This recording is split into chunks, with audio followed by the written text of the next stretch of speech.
இன்னும் பல தூரத்தை நாம் கடக்க வேண்டி இருக்கிறது.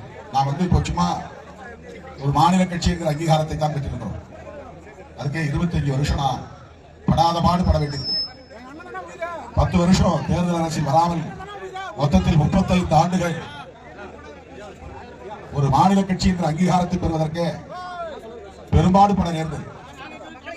சில பேர் 50-60 வயசு வரணும் சினிமாவோட நடிச்சு புகழை தேடி பொருளை தேடி சுகத்தை தேடி சொலுசாக வாழ்ந்துவிட்டு இளமை காலத்தை எல்லாம் சொலுசாக கழித்துவிட்டு தேவையான அளவுக்கு சொத்து சேர்த்து வைத்துக் கொண்டு காலாவதியான காலத்தில் அரசியலுக்கு வந்து அதிகாரத்தையும் கைப்பற்றுகிறார். அவங்க ஊர் ஊரா இப்படி போய் அடைய வேண்டியதில்லை, ஊர் ஊரா போய் கொடியேற்ற வேண்டியதில்லை, ஊர் ஊராய் போய் மக்களை சந்தித்து பேச வேண்டியதில்லை. உடனே கட்சியை